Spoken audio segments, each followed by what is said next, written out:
Pine smoke hung thick in the rafters of Willow Bend Chapel. December wind howled outside, rattling frosted windows. Johanna Harlan stood apart from the Christmas gathering. Silver-streaked braid catching candlelight. Weathered hands clasped behind her back. The smell of roasted meat and damp wool coats filled the room. Forced laughter, him singing, boots on wooden floor. Elias Thorne stepped to the podium during announcements. His voice carried like a judge pronouncing sentence. Matter of public record, Thorne said. The Harlan homestead inheritance reverts to Territorial Trust on April 15th. No proven heir. Bloodline extinct. 40,000 acres will be auctioned. The crowd murmured. Sympathetic glances toward Johanna became something else. Suspicion. Pity. Thorne's smile was thin. Unless Ms. Harlan can produce her deceased son. Johanna's fist clenched. The silver locket hidden in her vest pocket burned against her chest. 3 years. 3 years of searching, of false sightings, of grief that made other women whisper she'd gone soft. She walked out into the blizzard without her coat. Fresh snow covered the chapel steps, and there her breath stopped. A single set of small footprints leading east, child-sized. Heading toward the abandoned Whitaker cowshed 3 miles out, Johanna's hand found her revolver. She followed the tracks, whispering the lullaby her mother used to sing, "Sleep now, my darling. Stars know your name." The footprints led to a door swinging open in the wind. The confrontation happened in the chapel yard. Thorne stood by his buggy, brushing snow from his coat collar, the smell of pomade and expensive tobacco. Harlan. Thorne didn't look up. You left before the benediction. Johanna's boots crunched frozen earth. What's your angle, Thorne? Angle? Thorne smiled. I'm simply executing territorial law. Your brother Elias died in Test 1870. The land passed to you, but the original homestead grant requires continuous family bloodline. Your husband died in the fire. Your son Jaden didn't die in the fire. Thorne continued.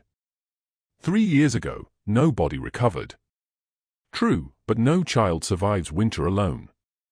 The court declared him deceased last spring. You signed the papers yourself. Johanna had signed. Grief made a woman do things. April 15th is the deadline. Thorne said produce an heir or the land reverts. Territory will auction it for back taxes and administrative costs. Public sale quite legal. Well, you've been planning this. I've been reading the law. Thorne climbed into his buggy. 40,000 acres, prime grazing, rail spur potential. Someone will build something magnificent there. The rain snapped. The buggy rolled away, leaving Johanna standing in the snow. She looked east.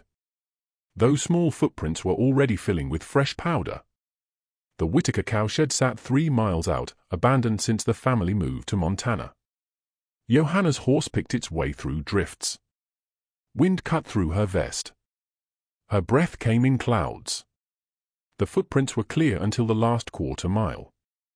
Then the blizzard erased them. But Johanna knew the way. Every rancher knew every structure within 10 miles. The shed door hung open. Snow had blown inside, covering the main floor. Johanna lit her lantern. The flame cast shadows that moved like living things. Hello, her voice echoed. No answer. The ground level showed typical abandonment. Broken troughs, a rusted feed bin, the smell of mildew and decay, mouse droppings in the corners. But the ladder to the loft, Johanna paused, the rungs were clean. Someone had climbed them recently. Her hand found the same rung, still faintly warm from another's touch. Up in the loft, 3 stalls, 2 open, empty, the third curtained with old sacking. Johanna pressed her ear to the rough cloth, a sound, faint, ragged breathing. I'm a friend, she called. I'm not going to hurt you. The breathing stopped, then resumed faster, frightened. Johanna tried the makeshift latch, locked from inside. She put her shoulder to the sacking. The old fabric gave with a rip that echoed through the empty shed. The space was dark except for her lantern, a small pallet against the wall, a figure under a blanket curled tight, a black boy, no more than 6, his dark skin smudged with grime, wide eyes reflecting the flame. Johanna approached slowly. "It's all right. You're safe now." She reached for the blanket edge. Her hand shook. She pulled it back. A child's face, gaunt, malnourished, tight curls matted with grime. But those eyes she'd seen every day for 6 years before the fire. "Jayden." Her voice broke. "Baby, it's Mama." He stared through her. Not at her. Through her as if she were glass, as if 3 years had erased her entirely from his memory. Johanna's knees hit the floor. The lantern nearly fell. Her hand reached out, but stopped inches from his face. He flinched. "You're real," she whispered. "You're alive." Jayden didn't speak, didn't move, just watched her with eyes that had seen too much and remembered nothing. Outside, the blizzard howled. Inside, Johanna Harlan knelt before a miracle that didn't recognize her. The locket in her pocket felt heavy as stones. She had 115 days to prove he was her son, and he couldn't even say her name. Johanna carried Jayden to her horse. He weighed nothing. A sparrow wrapped in rags.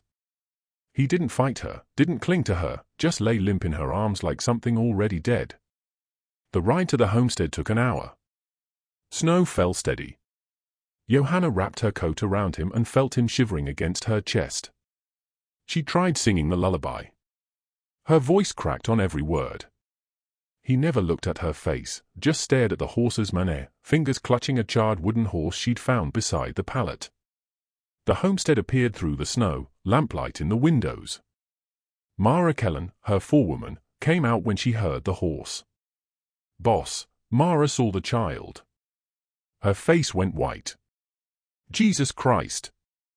"Get Doc Finley," Johanna said. "Now." Mara ran for her horse without another word. Inside, Johanna set Jayden on the settle near the fire. He recoiled from the flames, pressed himself into the corner. His breath came fast and shallow. "It's all right," Johanna said. "Fire won't hurt you here," but he curled tighter, that charred toy against his face. Johanna brought water, bread. He wouldn't touch either. Just watched the fire like it might leap out and devour him. She knelt at a distance, showed him the locket from her pocket.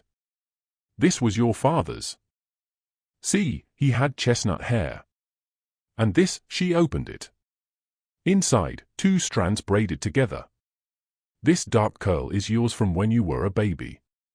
Jayden's eyes flicked to the locket, then away. "I'm your mother," Johanna said. "Johanna Harlan." "You're Jayden." "Jayden Harlan. Born June 12, 1867. You'll be 7 in."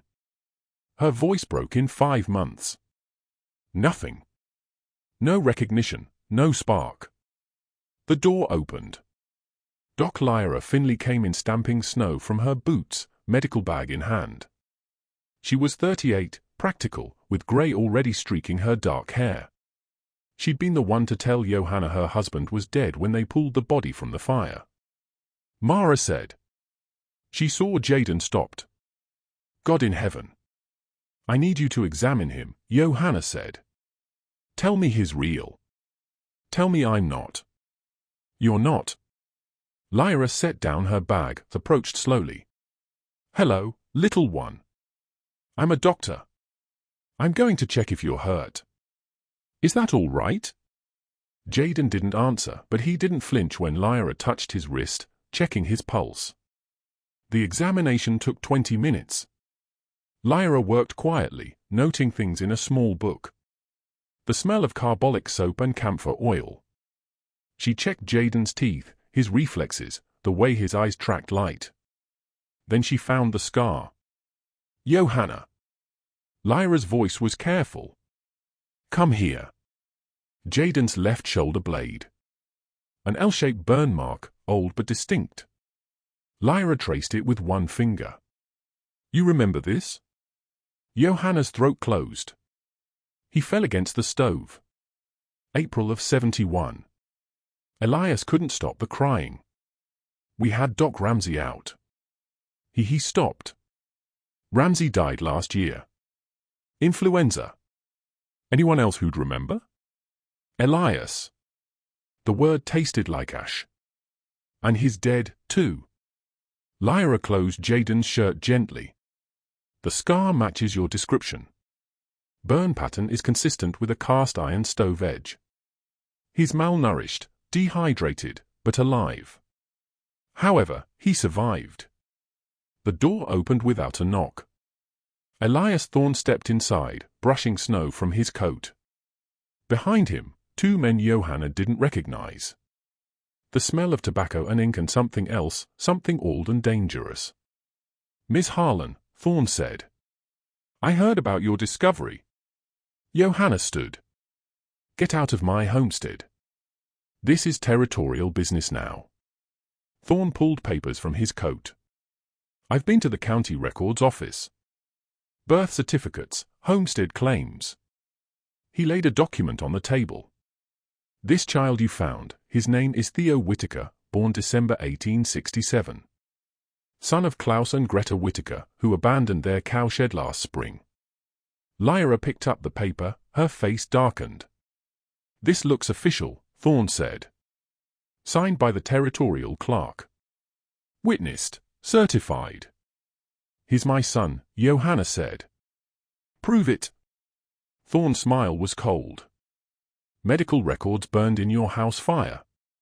Birth certificate, same. The midwife who delivered him dead 3 years. The doctor who treated that scar. Thorne gestured at Jaden. Dead last year, as you said. The scar could be anyone's scar. Thorne folded his hands. Miss Harlan, I understand. Grief makes a woman see things she wants to see.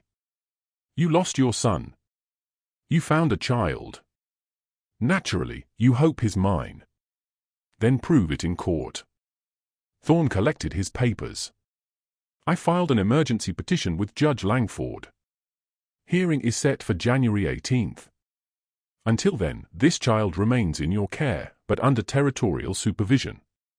Any attempt to remove him from the jurisdiction will be considered kidnapping. He walked to the door, paused. You have 8 weeks, Ms. Harlan. Bring evidence, witnesses, something more than wishful thinking. Thorne's eyes were flat because Theo Whitaker has no inheritance rights to Harlan land. And April 15th is coming fast. The door closed. The sound echoed like a coffin lid. Lyra looked at Johanna. He's doing this on purpose. I know the documents. They're not real. They can't be. Doesn't matter. Johanna stared at Jaden, who watched the fire with dead eyes. Real or not, he's got them. And I've got nothing. Jaden's small hand moved. Touched the charred toy horse. His lips formed a single word so quiet Johanna almost missed it. Dark. It was the first word he'd spoken in 3 years, and all it meant was he was still afraid. Johanna broke down 3 days later. Not at the homestead. Not in front of Jaden, who still wouldn't eat unless left completely alone in the room. She broke in the chapel. Reverend Valeria Ruiz found her in the back pew. The Reverend was 50 with silver at her temples and hands scarred from years building mission schools. The smell of incense and old wood. Johanna. Johanna didn't look up. Her hands covered her face. The sound of her breathing was ragged, desperate. Valeria sat beside her, said nothing, just waited. I can't prove it. Johanna finally said everything burned. Everyone's dead and he doesn't remember me. Doesn't speak. Just stares like I'm her voice cracked. Like I'm nobody. You're his mother. The law doesn't care what I am. Johanna's hands dropped. Her eyes were red. Thorne's got documents, official ones. Judge Langford is a by-the-book woman. She'll rule on paper, not faith. Valeria was quiet a moment. Then I'll find the truth. What? Territorial records, birth certificates, land transfers, marriage licenses. The Reverend's voice was firm. I have access to church archives that go back 40 years. Baptismal records, death records. If Theo Whitaker existed, he'll be in there. If he didn't, Thorne forged them. Then we prove that. And Valeria stood. God doesn't return what he takes without reason. Johanna, your son came back. That means something. I'll search every document in Willow Bend if I have to. Johanna looked up. Why?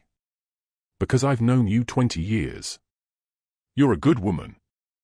And because Valeria hesitated, Thorne's name appears in 3 other cases. Families who lost children, orphaned inheritances, properties that reverted to territorial trust, properties Thorne acquired.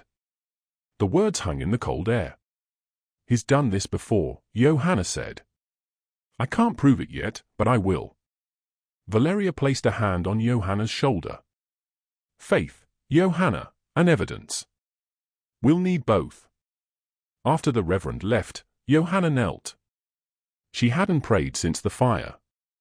The words came hard, rusty, but they came. Mara Kellen watched from the doorway. The child, Jaden or Theo or whoever he was, sat at the kitchen table, small hands moving wooden horses across the wood surface, not playing, arranging. The child, Jaden or Theo or whoever he was, sat at the kitchen table, small hands moving wooden horses across the wood surface, not playing, arranging. Mara had worked the Harlan homestead for 20 years. She'd watched Jaden grow from baby to boy, watched the fire take him and Elias, watched Johanna turn hollow. Now this, a ghost made flesh, or a stranger wearing the wrong face. Lyra Finley stood beside Mara, arms crossed. He's been at it for an hour. At what? Watch. Jaden positioned the wooden horses. 7 of them. A line running north to south. Specific spacing. The lead horse slightly ahead. The rest in formation. Mara's breath caught. Jesus! What? Lyra asked. That's the dawn count. Mara stepped closer. Harlan's count cattle north to south always. Every morning lead rider starts at the north fence. 7 riders in formation 20 yards apart. That he pointed. That's exact. Anyone could know. Mara shook her head. Most homesteads count east to west or in a circle. This formation is specific. Johanna's grandfather started it in 49. Only Harlans know it. Lyra moved to the table. Jaden didn't look up, just kept arranging, rearranging. His fingers touched each horse like he was remembering something his hands knew but his mind had forgotten. Jaden, Lyra said gently. Can you draw for me? She set paper and a pencil on the table. Jaden's hand moved, not hesitant, automatic. He drew lines, squares, a house with a specific shape. A barn, fences, a creek that bent in a particular way. Mara leaned over. Her face went pale. That's the homestead, she whispered. Old layout before we moved the North Corral in 71 before the fire. Lyra picked up the drawing. This creek bend is exact. Runs behind the east pasture. Mara sat down heavily. Only someone who lived here would remember. Jaden drew another picture. A woman with a braid, a man with short hair, a small figure between them. Above, he drew a star. Mara's voice was rough. Boss used to told Jaden that his papa was the most beautiful star in heaven. After Elias died, she stopped. Christ, it's him. It's really him. Lyra touched Jaden's shoulder. The child flinched but didn't pull away. Can you show me more? Lyra asked. Jaden drew the house again, this time with flames, the east wing burning, and a small figure in a window, one hand pressed to the glass. Mara stood abruptly, walked to the door, her shoulders shook. Johanna came in from the barn, snow on her coat, saw Mara's face. What happened, boss? Mara's voice was thick. He knows. He knows the count, the layout, everything. Only a Harlan knows that count. Johanna looked at Jayden. He'd gone back to arranging horses. North to south, lead rider ahead. Perfect formation. She knelt beside the table. That's right, baby. That's how we do it. Every morning at dawn, Jayden's hand paused. His eyes flicked to her face just for a second, then back to the horses, but Mara had seen it. Lyra had seen it. The recognition buried deep, but there. I'll testify, Mara said. Whatever you need. I'll tell the judge. He's yours. Johanna nodded, throat too tight for words. Outside, the wind had shifted. Still cold, still winter. But something had changed. A crack in the ice. The Willow Bend courthouse was packed. January 18th, 22 degrees outside. The smell of damp wool and nervous sweat inside. Every rancher within 50 miles had come. Some for Johanna, some for the spectacle. Judge Langford presided. 60 years old, grey hair in a tight bun, eyes like a hawk. She'd been appointed by the territorial governor. Fair, everyone said. But fair meant following the law, not the heart. Johanna sat at the plaintiff's table. Jayden beside her, clutching the charred toy horse. He wore a new shirt Lyra had bought. His hair was clean, braided tight, but his eyes were still hollow. Thorne sat across the aisle with 2 lawyers from Denver. Their suits cost more than Johanna's best bull. Ms. Harlan, Judge Langford said. Present your evidence. Johanna stood, her hand shook. Your Honor, this is my son, Jayden Harlan, born June 12, 1867. He was lost in the fire that killed my husband 3 years ago.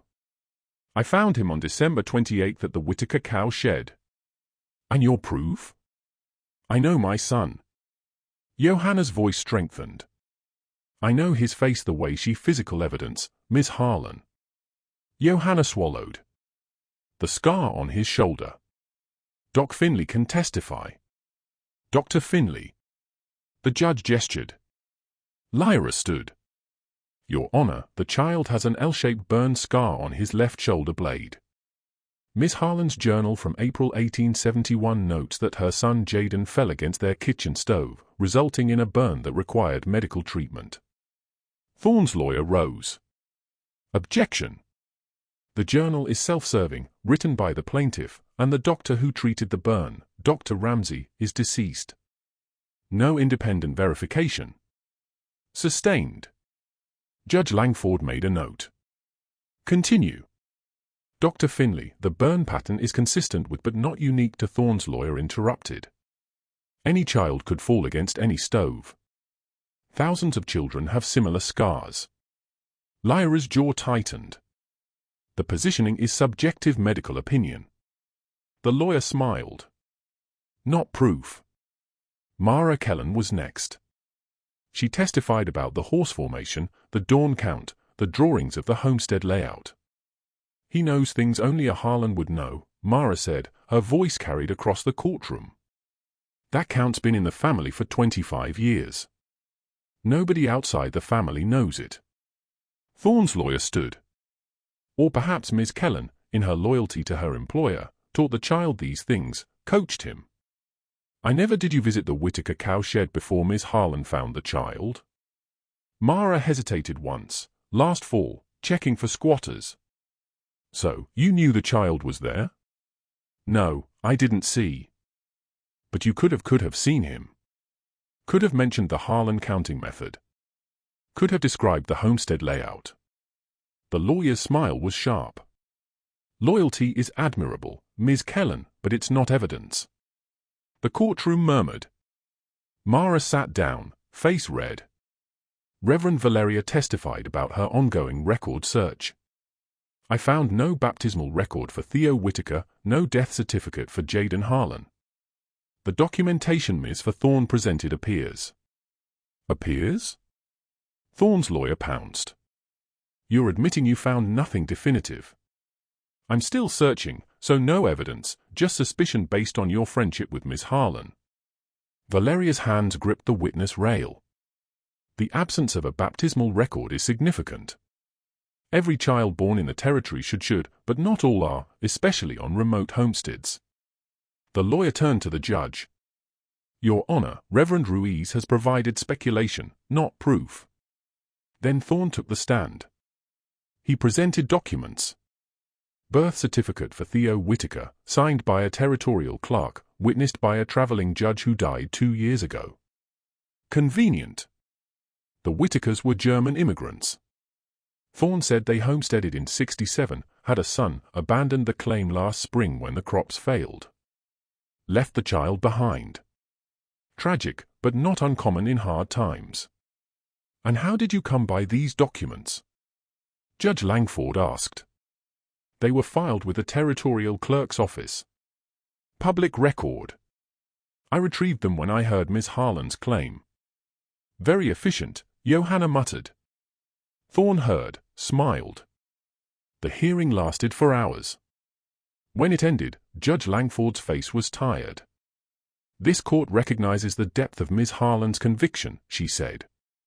But conviction is not proof. The evidence presented is circumstantial, subjective, based on interpretation rather than fact. Johanna's chest tightened. Miss Thorne has provided certified documentation unless Miss Harlan can produce medical records, birth certificates, or credible witnesses with first-hand knowledge, not speculation. This court cannot rule in her favor. Your Honor, Johanna stood. I'm not finished, Judge Langford's voice cut like ice. Given the disputed nature of the child's identity and the lack of definitive proof, this court orders that the child be placed in territorial custody, pending further investigation. He will reside at the Willow Bend Territorial Orphanage until such time as his identity can be legally verified. The courtroom erupted. Johanna's voice was lost in the noise. 60 days, the judge continued. You have until March 20th to produce additional evidence. If you cannot, the child will be placed for adoption through proper territorial channels. The gavel fell. Johanna looked at Jaden. He sat still, that charred toy horse in his lap, watching nothing. No, Johanna said. You can't. Bailiff. Judge Langford gestured. 2 men approached. Johanna moved to block them. Mara grabbed her arm. Boss, don't. You'll make it worse. One bailiff knelt by Jaden. Come on, little one. Time to go. Jaden didn't move. Didn't fight. Just stood when the man took his hand. Like he'd expected this. Like abandonment was all he knew. Jaden. Johanna's voice broke. Baby, I'll fix this. I promise. All. He looked at her for 3 seconds, then walked away, hand in the bailiff's. That charred toy trailing behind. The courtroom emptied. Thorne collected his papers, whistling softly. Mara stood beside Johanna in the empty room. We'll appeal. Get a better lawyer. Find something. Johanna didn't answer. She stared at the door Jaden had walked through. 54 days until the land was lost. And her son was gone again. February 20th arrived cold and wet. Not snow, rain. The kind that soaked through everything and froze in your bones. Johanna rode to Willow Bend. She'd been every week since the hearing. Visiting hours were Sundays, 2 to 4. She brought food Jaden wouldn't eat, books he wouldn't read, sat with him in the orphanage common room while he drew pictures of fire and horses and darkness. Today, the matron met her at the door. Her face was grim. Miss Harlan, there's been a development. The smell of lye soap and boiled cabbage. Children's voices from somewhere upstairs. All of it institutional. Wrong. What development? Mr. Thorne came yesterday with a court order. She handed her papers. The child is being transferred. Johanna's vision narrowed. Transferred where? Ridgewood Territorial Placement Facility. They have resources for difficult cases. Difficult. Johanna's voice rose. He's 6 years old. He's not difficult. He's traumatized. He won't speak. Won't eat with others. Scratches drawings into the walls. The matron's voice softened. I'm sorry, but he needs more help than we can provide. When? The wagon left this morning. I thought you'd been notified. Johanna was out the door before she finished. Rain hit her face like bullets. Her horse's hooves through mud. She rode east toward the Ridgewood Road. Found the wagon 2 miles out. 2 men on the driver's bench, a covered back. Stop. Johanna's voice carried over the rain. The wagon didn't stop. Johanna rode alongside. Looked into the back. Jaden sat on a bench, wrists tied loosely to keep him from jumping. That charred toy horse on the floor beside him. He stared at nothing. Their eyes met. He didn't cry, didn't call out, just watched her with that same hollow gaze. The driver pulled a rifle. Back off, Harlan. Legal transfer. You interfere, you'll hang. Johanna's hand went to her revolver. Mara's words echoed. You'll make it worse. She let the horse slow. Watched the wagon roll away through the rain. Jaden's small face in the back getting smaller, disappearing. When she couldn't see him anymore, Johanna stopped, sat in the rain, her horse stamped, impatient. 54 days had become 39. The land didn't matter anymore. The money didn't matter. Her son thought she'd abandoned him twice. And the law said she had no right to stop it. Johanna rode to Ridgewood. 3 days hard travel. The orphanage there was worse than Willow Bend. Brick building, barred windows, the smell of chlorine and despair. They let her see him for 30 minutes. A matron stood by the door the entire time. Jaden sat at a wooden table in a grey room. His new shirt was gone. They'd put him in institutional clothes, brown wool that scratched. His hair was cut short. Easier to manage, they said. The charred toy horse was gone, too. They took it, the matron explained.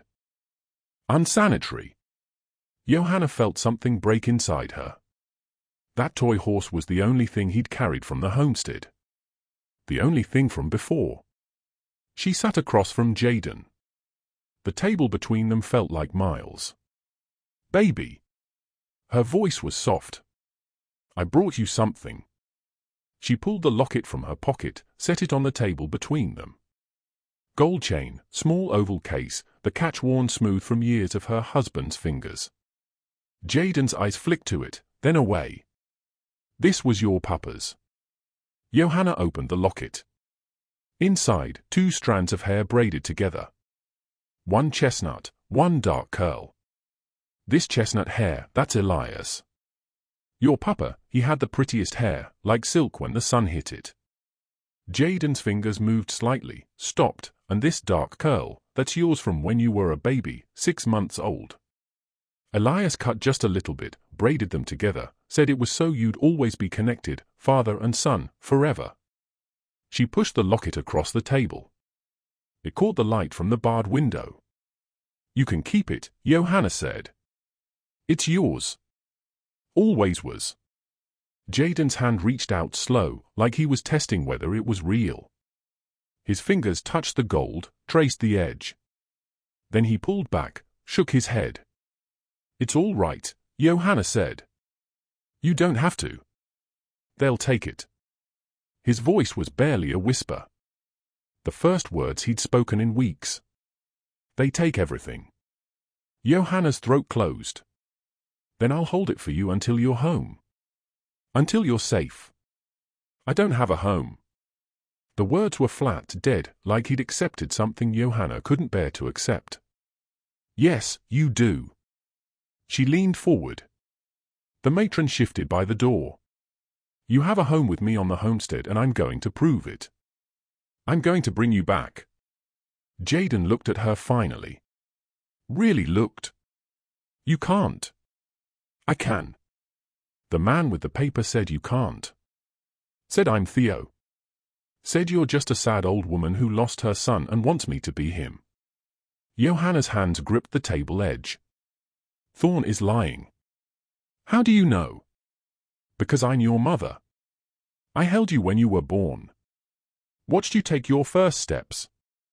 Taught you to count using buttons on the kitchen table. You loved buttons. Used to line them up by color. Something flickered in Jaden's eyes. Brief. Gone. I sang to you every night. Johanna continued. The song your papa taught me. Sleep now, my darling. Stars know your name. And you'd make me sing it 3 times before you'd close your eyes. Jaden's breath hitched. Just once. You're mine, Johanna said. And I'm yours. And I won't stop fighting. Not ever. The matron cleared her throat. Time's up. Johanna stood slowly, picked up the locket. I'll keep this safe for when you come home. Jaden watched her leave. She looked back at the door. He was touching the table where the locket had been. Like he could still feel its weight. The ride back took 4 days. Johanna stopped in Willow Bend. Found Reverend Valeria at the chapel. I need your help, Johanna said. No preamble. Whatever you found, whatever you can find, I need it. Valeria's study smelled of old paper and lamp oil. Documents spread across every surface. Baptismal records, land transfers, marriage certificates going back 40 years. I've been through every church record in 3 counties, Valeria said. Her eyes were red from reading by candlelight. No Theo Whitaker, no baptism, no burial for the parents, nothing. So Thorn forged it. I believe so, but belief isn't proof. Valeria pulled out a ledger. However, I found something else. 3 other properties, all reverted to territorial trust, all acquired by Thorn through auction. She laid out 3 cases. The Pike Ranch in 68, the Voss Homestead in 70, the Greer Place in 72. Each one a family tragedy, a death, an orphaned heir who disappeared. Property that reverted. Property Thorn bought for pennies on the dollar. It's a pattern, Johanna said. It's circumstantial. Valeria closed the ledger. But Doc Finley found something. She's waiting at your homestead. Johanna rode through mud. March was coming. The thaw had started. Roads turned to soup. Her horse struggled through the mire. Lyra met her at the door. Behind her, Mara Kellen stood with arms crossed. We found the midwife, Lyra said without preamble. Johanna's heart stopped. What? Clara Voss. She delivered Jaden. I thought she was dead. Everyone said she died in 71. But she didn't. She moved to Montana, remarried, different name. Can she testify? She's traveling back. Should arrive in 2 weeks. Lyra's face was grim. But there's a problem. There was always a problem. Mara spoke. Thorn knows. Offered her $500 to say she never delivered a Harlan boy. $500. More than most people saw in 5 years. Will she take it? Johanna asked. She says no, Lyra replied. But she's poor. Her husband's sick. $500 would save them. Johanna walked to her desk, opened the lockbox, counted what remained. $340. Not enough. She looked out the window, her prize Hereford heifer grazed in the south pasture. Finest animal in the territory, worth $800. Her husband's favorite.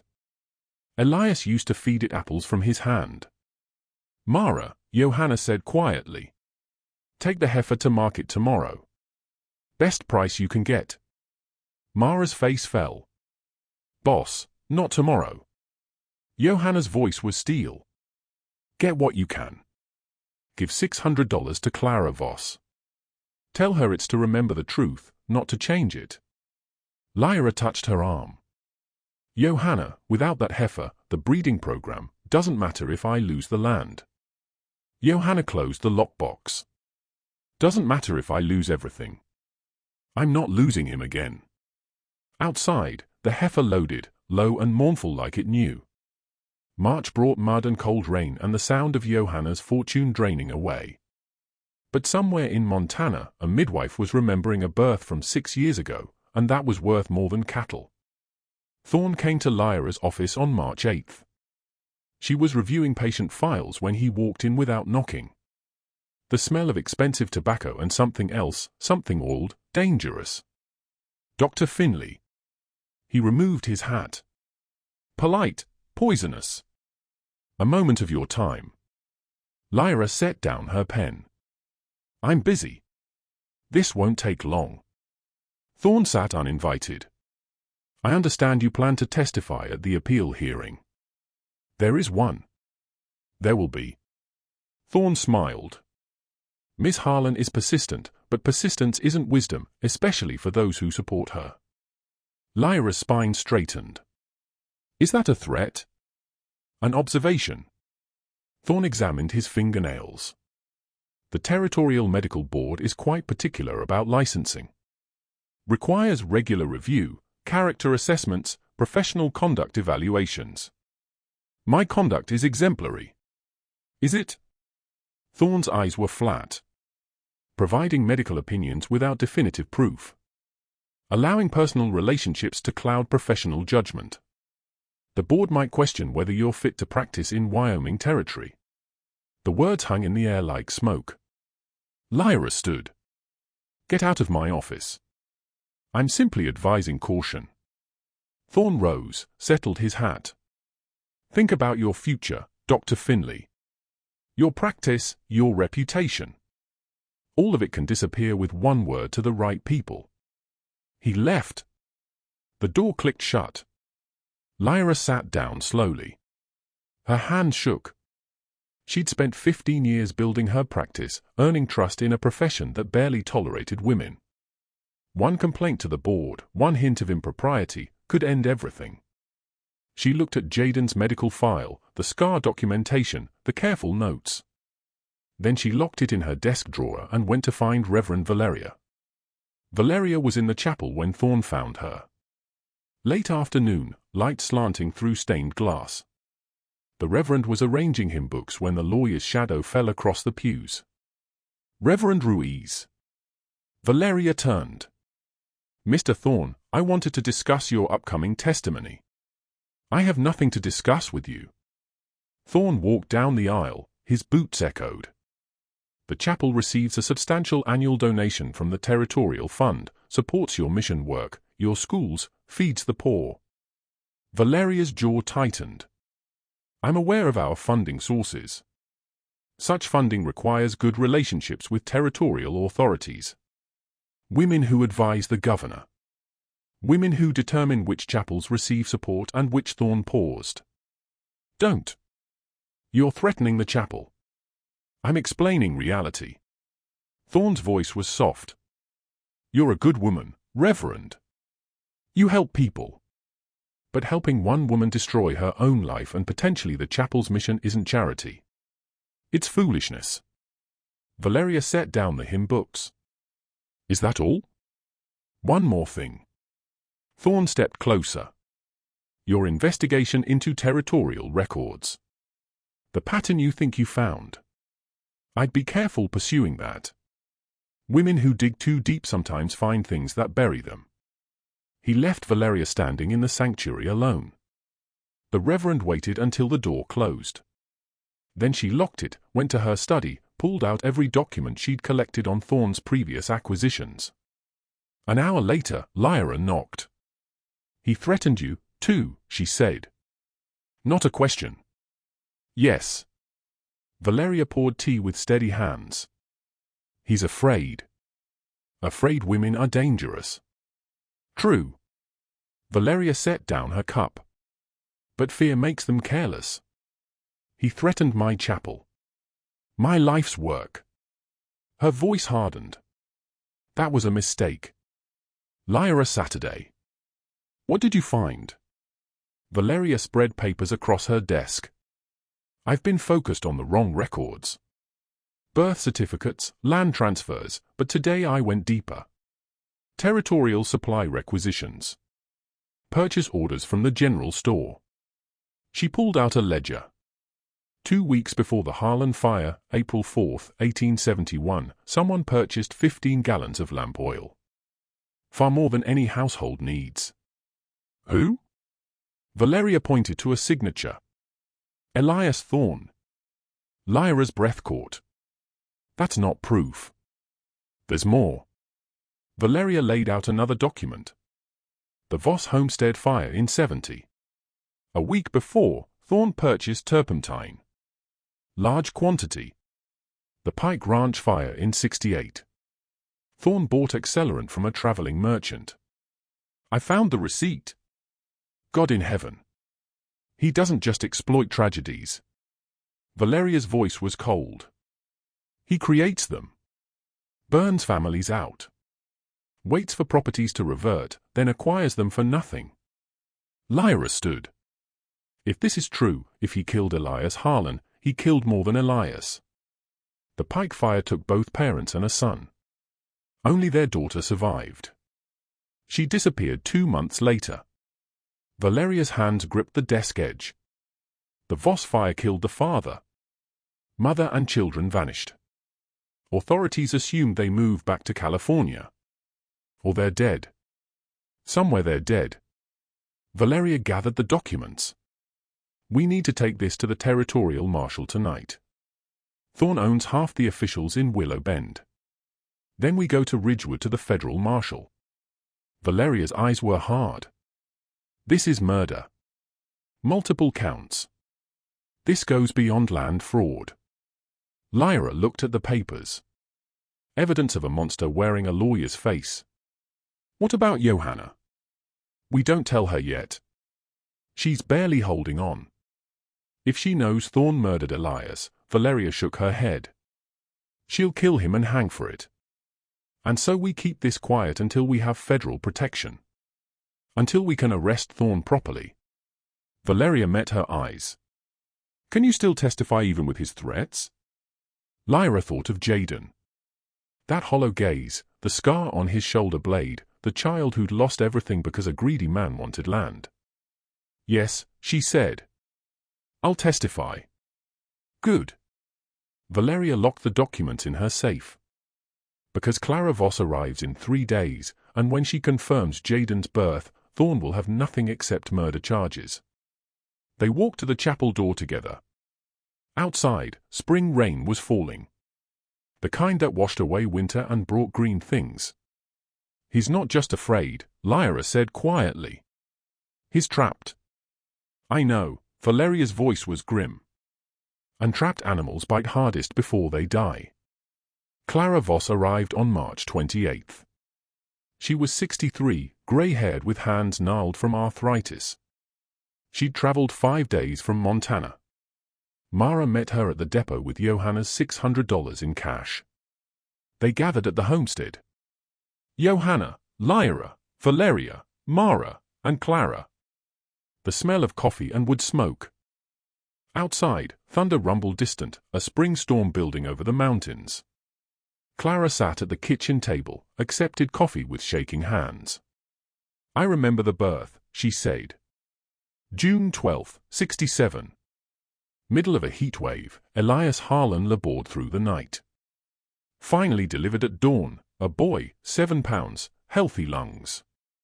Johanna's eyes closed. Hearing someone else say it made it real again. I cut the cord, Clara continued. Wrapped the baby, handed him to Elias. He cried happy tears, named him Jaden after his grandfather. Can you testify to this? Valeria asked. I can. I will. Clara looked at Johanna. But Ms. Harlan, you should know. Thorne found me first. Johanna's stomach dropped. What? 3 days ago. Sent a man to my house. Offered $500 to say I never delivered your child. Said I was mistaken. Old memories fade. Maybe it was another family. Did you? I sent him away. Clara's voice was firm. I'm a midwife. I remember every birth, every father, every cry. I won't lie about bringing life into this world. Not for any amount of money. Lyra touched Clara's hand. Thank you.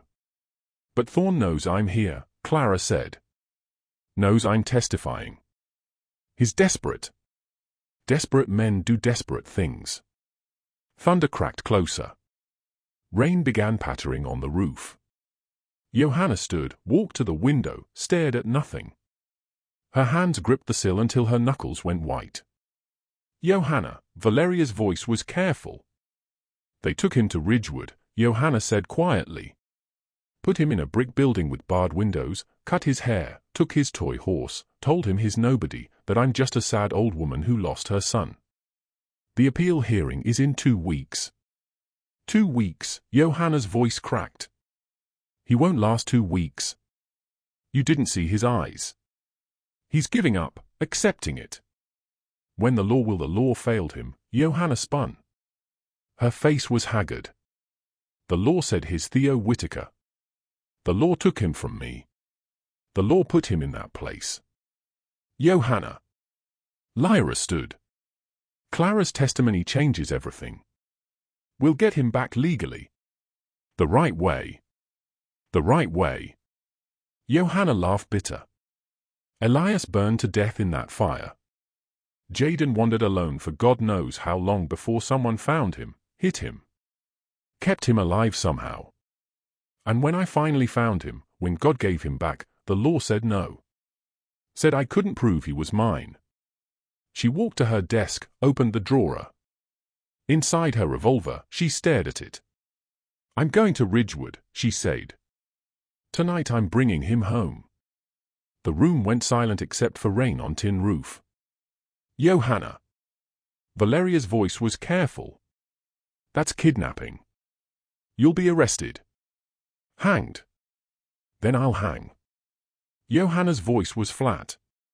But he'll be home first. And you can't. I can't. Johanna's laugh was broken. I can't protect my son. Can't bring him to safety. What kind of mother does that make me? Mara spoke from the doorway. The kind who's alive to raise him after the court rules in your favor. If they rule in my favor. Johanna closed the drawer, left the gun. And if they don't, if Thorn produces another forged document, another dead witness, another delay, how long do I wait while my son dies inside? Lyra stepped closer. He's not dying. He is. Johanna's voice broke. Slowly. Every day, the light's going out. Soon there will be nothing left but emptiness. I've seen it in women who've lost too much in soldiers after the war. You can be alive and still be dead inside. Thunder shook the house. Rain turned to downpour. I'm going, Johanna said, alone. I won't ask any of you to break the law with me. Won't make you accomplices. But I'm bringing him home tonight. You can't ride in the storm, Mara protested. Flash floods, lightning, the roads. Don't care about roads, Johanna pulled on her coat. I care about my son sleeping in a cell tonight while I sit here drinking coffee and talking about the law. Valeria stood. If you do this, you'll lose everything. The homestead, your freedom, maybe your life. Already lost everything. Johanna opened the door. Rain and wind rushed in. When Elias died, when Jaden disappeared, everything after that's been borrowed time. She stepped into the storm. Johanna, wait. Lyra grabbed her arm. At least wait until the storm passes. You'll die out there. Johanna looked at her. Her eyes were old. Older than her 58 years. Been dying for 3 years, Lyra. At least this way I'll die doing something that matters. She walked into the darkness. Rain swallowed her. Inside, the 4 of them stood frozen. She'll do it, Mara said quietly. She'll break him out, and Thorn will have her hanged. Valeria made the sign of the cross. God protect her. Clara Voss stood. I came all this way to tell the truth, to save that child. And now we pray she gets there alive. Lyra finished. She looked out at the storm. Lightning flashed, illuminating sheets of rain. And that she brings him back before Thorn knows what happened. Thunder answered. Long, ominous. The storm was here. The Ridgewood orphanage was dark except for one lamp in the matron's office. Johanna's horse stood outside, exhausted from the ride. 3 hours through mud and rain and rising water, creeks overflowing, lightning striking close enough to smell. Johanna tried the front door, locked. She walked around to the back. Kitchen entrance also locked. A window on the second floor was cracked open, too high to reach normally, but there was a drain pipe. Johanna was 58 years old. Her joints ached. Her back had been bad since a heifer gored her in '67, but she climbed hand over hand. The metal slick with rain. Lightning flashed. Thunder covered the sound of her boots against brick. The window opened into a dormitory. 20 beds, boys sleeping. She moved between them quietly. Found Jaden in the corner bed. He was awake. Staring at the ceiling. He saw her. Didn't scream. Just watched. I came for you. Johanna whispered. We're going home. They'll catch you. Don't care. She wrapped her coat around him. Come on, baby. He didn't argue, just stood. Let her lift him. He weighed nothing. They went out through the window, down the drain pipe. Jaden clutched her neck, silent, his breath warm against her throat. Her horse carried them both east toward Willow Bend toward home. The storm followed, rain like bullets. Wind that tried to push them off the road. Jaden pressed his face into Johanna's chest. She sang to him. The lullaby, sleep now, my darling. Stars know your name. By dawn they were at the homestead. Mara was waiting. Boss, her face was grim. Thorn knows. He sent a telegram from Ridgewood last night. Marshall's coming with arrest papers. How long? They left Willow Bend an hour ago. Roads are bad, but Mara looked at Jaden, soaked and shivering in Johanna's arms. Maybe 3 hours. Johanna carried Jaden inside. Lyra had coffee ready. Blankets. She wrapped the child and sat him by the fire. The others? Johanna asked. Valeria and Clara went to the federal marshal in Ridgewood with the evidence about the fires. Lyra's voice was tight. But even if they believe it, even if they arrest Thorn, you still broke him out. You still kidnapped him. I know. Johanna knelt by the fire. Her hands were shaking from cold and exhaustion and fear. But his home. Whatever happens now, his home. Jaden watched the flames. Didn't recoil this time, just watched. Johanna went to the barn to the burned wing she'd kept locked since the fire. Pride opened the door. Inside, smoke-damaged tack. Her old saddles, Elias's things. She found her Sunday saddle, the one she used for dawn counts. Carried it back to the house. Set it on the kitchen table. Mara watched. Boss, what? Need to oil it. Johanna's voice was distant. Always oil the leather on Sunday mornings. Ritual. Been doing it since my father taught me. It's Thursday. Don't matter. Johanna found the leather oil. The brush. Some things you do because they're right, not because it's the right day. She opened the tin. The smell hit her. Rich, earthy, the smell of Sunday mornings and cattle counts and the life she'd built with Elias. Jaden's head turned just slightly, his nose lifted, breathing in. Johanna began to work, slow, methodical, the brush moving in circles, the leather darkening, softening, the smell filling the kitchen. Outside, the storm raged. Inside, a mother oiled a saddle while her son watched. And somewhere on the muddy road from Willow Bend, a marshal rode with arrest papers and a lawyer who smiled because finally, he had Johanna Harlan exactly where he wanted her. They arrived at noon. The marshal, Tessa Brennan, a good woman trapped by duty, rode at the front, Thorne behind her. 2 deputies, all of them soaked and exhausted from the flooded roads. Johanna met them on the porch. Jaden inside with Lyra. The smell of coffee and leather oil still thick in the house. Marshal. Johanna's voice was steady. Tessa. Brennan dismounted. She looked tired, old. You know why I'm here. I do. The child needs to come back with us. You need to come back with us. Brennan pulled papers from her coat. I've got arrest papers, kidnapping, interference with territorial custody, resisting. He's my son. That's for the court to decide.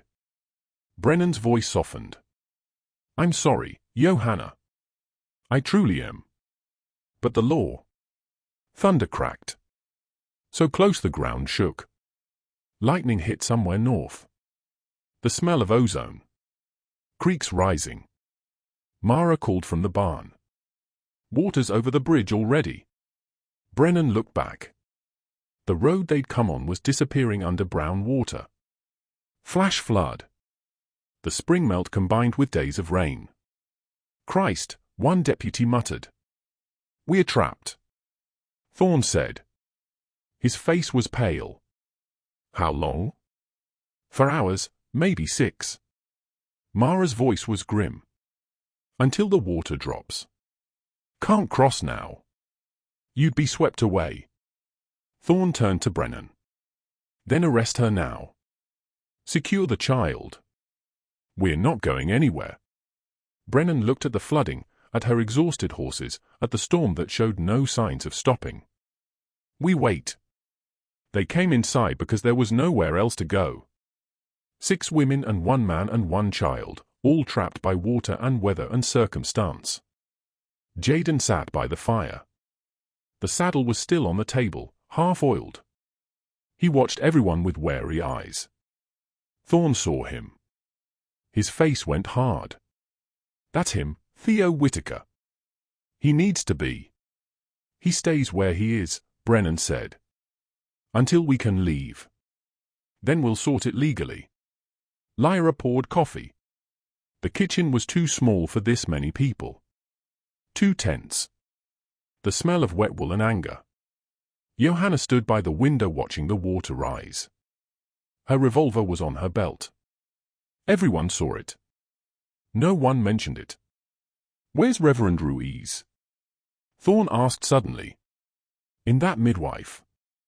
Ridgewood, Lyra said. Federal Marshal's office. Thorne's face went white. What? Turns out you made a mistake. Lyra said quietly. Threatening a reverend, buying accelerant before fires, leaving paper trails.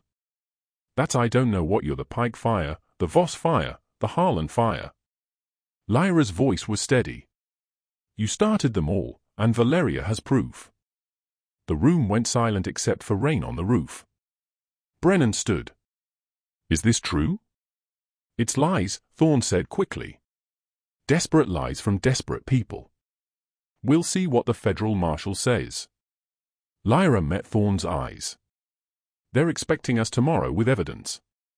Thorne's hand moved toward his coat. Brennan's hand went to her gun. Don't, the marshal said. Lightning struck. Close. So bright it turned everything white for a heartbeat. Thunder shook the house. A crack like the world breaking. Jaden screamed. Everyone turned. He'd fallen from his chair. Hands over his ears, eyes squeezed shut, shaking. Johanna moved before she thought, dropped to her knees beside him. Baby, it's all right. Just thunder. Just he scrambled away from her, hit the wall, pressed himself into the corner. The smell of leather oil was everywhere, from the saddle, from her hands. He was breathing it in with every terrified gasp. Johanna stayed where she was, on her knees, hands visible, not threatening. "Jaden," she said softly, "listen to me. Listen to my voice." He wouldn't look at her, kept his eyes on the fire. "The storm can't hurt you here," Johanna continued. Her voice dropped into something old, something from before. "You're safe. I promise. Remember how I used to promise." She began to sing. Quiet the lullaby. "Sleep now, my darling. Stars know your name." Jaden's breathing changed. Still fast, but listening. "The sun will return when the night turns to day." Johanna moved the saddle closer. Kept brushing oil into the leather. Slow circles. The motion Elias had watched her do every Sunday morning. The motion Jaden had watched from the doorway when he was small. "Your papa's in heaven watching you sleep." The smell filled the room, leather and oil in memory. "And Mama's beside you, her promise to keep." Jaden's hands lowered from his ears, his eyes opened, watching her work, watching the brush move in circles, the leather darkening. "I used to do this every Sunday," Johanna said. "Not singing now, just talking. Before dawn, you'd wake up early sometimes. Come to the barn in your nightshirt, bare feet on cold ground. You'd watch me oil the saddles." Said it smelled like Sunday morning. Jaden's lips moved. No sound, but moving. "Then we'd ride out," Johanna continued. "Count the cattle, you in front of me. 7 riders, north to south, 20 yards apart. Lead rider ahead. That's how Harlans count. How we've always counted." She set down the brush. Looked at him. "You remember, baby. I know you do. Somewhere inside. You remember." Jaden's hand moved, touched his chest. Where the smell was, where the memory was locked. "That's right." Johanna whispered. "It's in there. Everything. Every Sunday morning, every song, every promise. You just have to." His mouth opened. And he sang. "Sleep now, my darling. Stars know your name." His voice small, rusty from disuse, but clear. Perfect. "The sun will return when the night turns to day." Johanna's eyes filled. She couldn't breathe. "Your papa is in heaven watching you sleep." Jaden stood. Walked toward her. The smell of leather oil wrapped around him like arms. "And Mama's beside you, her promise to keep." He reached her, touched her face, traced her braid with his fingers. "Mama," he whispered. You came like you promised." Johanna pulled him into her arms. He wrapped around her, held on. The room was silent except for rain and thunder and the sound of a mother's broken crying. Lyra moved quickly. "Marshall, I need my medical bag." "The locket?" "Johanna, where's the locket?" Johanna pulled it from her pocket with shaking hands. Lyra took it, opened it carefully, removed the 2 braided hairs. She plucked a single dark curl from Jaden's head, held both up to the lamp, used her magnifying lens. "Identical," she said, her voice carried across the room. "Same color, same texture, same root structure. This curl is his. Was his as an infant. Is his now." She turned to Brennan. "This is Jaden Harlan. Medical opinion, physical evidence, witness testimony, everything you need." Brennan looked at Thorne. "You got anything to say?" Thorne was at the door, hand on the latch, face like a cornered animal. "The water," he started. "You're not going anywhere," Brennan said. "Federal Marshal wants to talk to you about fires, about murder, about forging territorial documents." She gestured to her deputies. "Secure him." They moved. Thorne ran, made it 3 steps outside before the mud took him. He slipped, fell, slid toward the flooding creek. Mara caught him, dragged him back, dropped him in the mud. "Stupid," Mara said. "Water would have taken you, drowned you, saved us all the hanging." The water dropped by evening. By morning, the roads were passable. Judge Langford rode out with Reverend Valeria and Clara Voss. The federal marshal from Ridgewood came too with documents about fires and forged papers and patterns of theft. They held the hearing at the homestead, April 14th, the day the land would have reverted. Everyone gathered in Johanna's front room. The judge at the head of the table, Thorne in chains beside her, two deputies watching him, Jaden on Johanna's lap, his hand in hers. "This is highly irregular," Judge Langford said. But her voice was softer than in the courthouse. "However, given the circumstances and the new evidence presented, I'll hear testimony." Clara Voss went first, told the story of Jaden's birth. Every detail, the heat wave, Elias's labors, the baby's first cry at dawn. "I delivered him," Clara said, wrapped him, handed him to his father. "There's no doubt in my mind that child is Jaden Harlan." Lyra testified next. The scar, the locket curl, the medical evidence that couldn't be forged or faked. "The hair match is definitive," Lyra said. "Same person, infant and now. This is Johanna Harlan's son." Reverend Valeria presented the evidence about Thorne's purchase orders for accelerant, patterns of fires before property acquisitions. 3 other families destroyed. "He's not just a land speculator," Valeria said. Her voice was cold as winter. "He's a murderer. He killed Elias Harlan, killed the Pike family, destroyed the Vosses, all for land he could buy cheap after they were gone." Thorne sat silent. His lawyer from Denver hadn't come. No one would represent him anymore. Judge Langford reviewed the documents. The room was quiet except for pages turning. The smell of coffee and spring rain through open windows. Finally, she looked up. "In the matter of the identity of the child found at the Whitaker cowshed," she said, "this court finds based on testimony from the attending midwife, medical evidence, and the child's own demonstrated knowledge that he is Jaden Harlan, son of Johanna and Elias Harlan, born June 12, 1867. Johanna's eyes closed. Jaden's hand squeezed hers. "Miss Harlan is hereby granted full legal custody." The judge continued, "All previous rulings are vacated. The child is returned to his mother." She turned to Thorne. Her voice went hard. "Elias Thorne, you are hereby charged with multiple counts of murder, arson, fraud, and conspiracy. You will be remanded to federal custody pending trial." She looked at the federal marshal. "Take him." They dragged Thorne out. He didn't fight, didn't speak, just went like a man already dead inside. When the door closed, Judge Langford looked at Johanna. "Miss Harlan, you broke the law, kidnapped a child from territorial custody, interfered with legal proceedings, resisted." "I know, Your Honor." However, the judge's expression softened. "Given that the child was your son, that he was wrongfully removed, and that you acted as any mother would, I'm dismissing the charges with a warning. Don't ever make me regret this decision." "No, Good." She stood.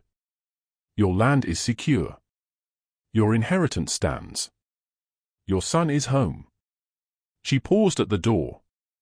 "The law isn't always just, Miss Harlan, but today it was. Be grateful." After everyone left, the house was quiet. Mara had gone to check the herds. Lyra to see patients. Valeria back to the chapel. Johanna and Jaden sat on the porch. The storm had passed. Sun broke through clouds, warm on their faces. Jaden leaned against her. "Mama." "Yes, baby." "Why did the man take me away?" Johanna was quiet a moment. "Because he wanted our land and he thought if you weren't here he could take it." "But I was here. I was always here." "I know." Johanna's voice was rough. "You were always here. Even when I couldn't find you. Even when you couldn't remember. You were always mine." Jaden touched the locket around his neck. Johanna had put it on him that morning. He hadn't taken it off. "Papa's in the locket," he said. "Yes." "And in heaven?" "Yes." Can he see us? Johanna looked at the sky, clouds breaking, blue showing through. I think so. I think he's been watching, making sure you came home. Jaden was quiet. Then I remember some things now. Not everything, but some. That's all right. We'll make new memories. Better ones. I remember the song I heard. Johanna smiled. You sang it perfect. And I remember the smell, the saddles. Sunday mornings. He looked up at her. You always sang while you worked. Papa said you couldn't carry a tune in a bucket. Johanna laughed. Actually laughed. For the first time in 3 years. He was right. I can't. But I liked it anyway. I'll sing for you every Sunday. Promise. Jaden nodded, settled against her. Mama. I'm tired. Then sleep, darling. I'm right here. He closed his eyes. Johanna wrapped her coat around him, held him while he slept. The sun warmed them both. From the south pasture came the low of cattle. From the barn, Mara's voice singing something off-key. From the kitchen window, the smell of bread baking. Life resuming. Moving forward. Johanna kissed the top of Jaden's head. Whispered the promise she'd make every day for the rest of her life. You're safe now and I'm not going anywhere. 3 weeks later, early May, the homestead was alive again. Calves being born, grass coming green. The smell of turned earth and new growth. Cowboys singing while they worked. The sound of hammers rebuilding the burned wing, making it new. Jaden stood in the doorway watching Johanna oil saddles. Sunday morning, dawn breaking gold over the mountains. He was barefoot, wearing one of her old shirts as a nightshirt, just like before. Can I help? He asked. Johanna handed him a brush. Same way I showed you before, circles, gentle. They worked side by side. The leather darkening, the smell filling the barn. Meadowlark sang in the south pasture. The sound Jaden said meant spring was really here. Mama. He didn't look up from his work. Reverend Valeria says Thorn's going to hang. Probably. Johanna kept her voice even. Didn't lie to him. Never would. Is that justice? Johanna paused, thought about Elias, about the fire. About 3 years of grief and searching and Jaden's hollow eyes in that orphanage. I don't know, baby. Justice is complicated. The law says hanging. My heart says nothing will bring your papa back. Nothing will give you those 3 years. But maybe it'll keep other children safe. Other families. Jaden nodded slowly. Reverend Valeria says God forgives. Even bad people. God might. I'm not God. Papa would want you to forgive. Johanna's hand stilled. You remember that about him? About your papa? Some. He was kind even to mean people. Said hate makes you sick inside. Jaden looked up. Are you sick inside? Johanna met his eyes.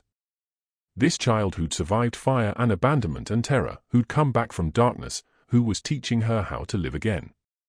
I was, she said honestly. For a long time. But you're healing me. And he smiled. Small, precious, the first real smile she'd seen since finding him. They finished the saddles as sun cleared the mountains, rode out together for the dawn count. 7 riders spreading across the land, north to south, 20 yards apart. The way Harlan's had always counted. Jaden sat in front of Johanna, his back against her chest, her arms on either side, holding reins, safe. Look, he said, pointing. In the south pasture, a calf was being born. The mother lowing soft and low. Mara and 2 cowhands helping. New life entering the world.